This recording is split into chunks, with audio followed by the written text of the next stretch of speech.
ये कहानी है एक ऐसे सिपाही की जिसका हौसला पहाड़ों से भी बुलंद था, जिसका ईमान चट्टानों की तरह मजबूत था और जिसने अपनी जान वतन की हिफाजत के लिए कुर्बान कर दी।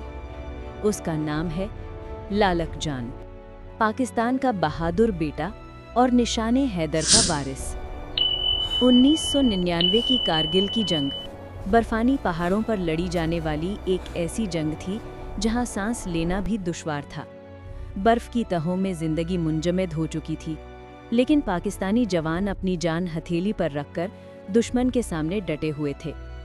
इन्हीं जवानों में शामिल थे गिलगित बल्तिस्तान के एक छोटे से गांव से ताल्लुक रखने वाले लालक जान। अप्रैल 1967 में वादी यासीन में पैदा होने वाला ये नौजवान बचपन ही से दूसरों से मुख्तलिफ था। गांव के लोग इसे दो हट के नाम से जानते थे। वजह ये थी कि वो जिद्दी था और जब किसी बात की ठान लेता तो उसे पूरा किए बगैर चैन से न बैठता। यही जिद और यही अज़्म आगे चलकर उसे पाकिस्तान के अजीम हीरोज़ की सफ़ में ले आया। तालीम मैट्रिक तक हासिल करने के बाद लालक जान ने 1984 में पाक फ़ौज में शमूलियत इख्तियार की। उसने 12वीं नॉर्दर्न लाइट इन्फेंट्री रेजिमेंट में बतौर सिपाही अपनी खिदमत का आगाज़ किया। फौजी ट्रेनिंग के दौरान भी वो अपनी बहादुरी, हौसले और मजबूत इरादे के सबब दूसरों से नुमाया नजर आते थे।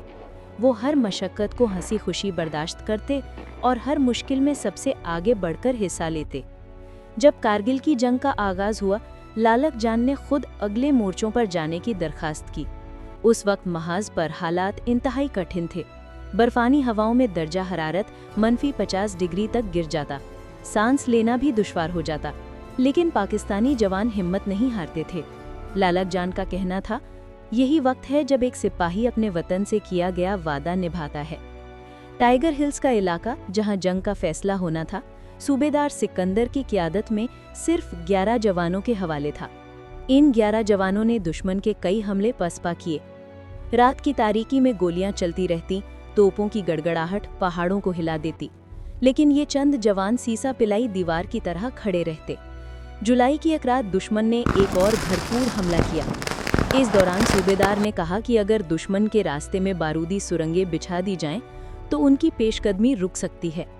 ये काम इंतहाई खतरनाक था। एक गलत कदम, एक लम्हे की कोताही और जिंदगी का चिराग बुझ सकता था। लेकिन लालक जान आगे बढ़े और कहा, सर, ये जिम्मेदारी मुझे दीजिए।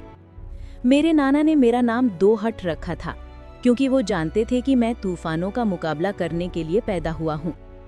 लालक जान बारूद का थैला उठाए बर्फानी ढलानों में गुम हो गए। चारों तरफ अंधेरा था, पहाड़ों पर दुश्मन की गोलियां चल रही थी, लेकिन वो अपने मिशन पर डटे रहे। कुछ ही देर बाद पहाड़ धमाकों से गूंज उठे। दुश्मन की सफ़ें उलट गईं और उनकी पेशकदमी रुक गई। लेकिन कहानी यहीं खत्म नहीं हुई। दुश्मन बार बार हमले करता रहा। एक एक करके पाकिस्तानी जवान शहीद होते गए। आखिरकार सिर्फ लालक जान अकेले रह गए।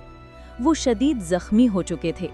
उनका एक बाजू गोलियों से चूर था, लेकिन वो मोर्चा छोड़ने पर तैयार न हुए। उनके होठों पर सिर्फ यही अल्फाज थे कि ये चौकी खाली नहीं होगी।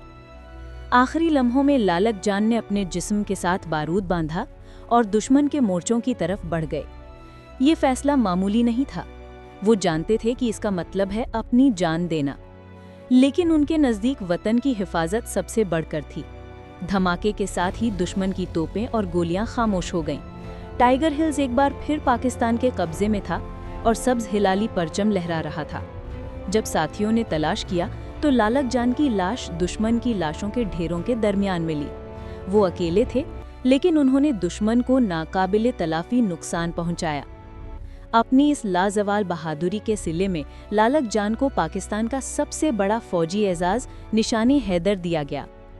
लालक जान की कुर्बानी सिर्फ एक कहानी नहीं, बल्कि एक अहद है, एक पैगाम है कि वतन की हिफाजत जान देकर भी की जाती है। वो आज भी हमारे दिलों में जिंदा है।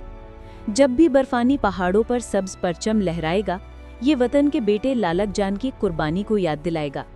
सलाम है लालक जान को, सलाम है इस मिट्टी को जिसने ऐसे बेटे को जन्म दिया।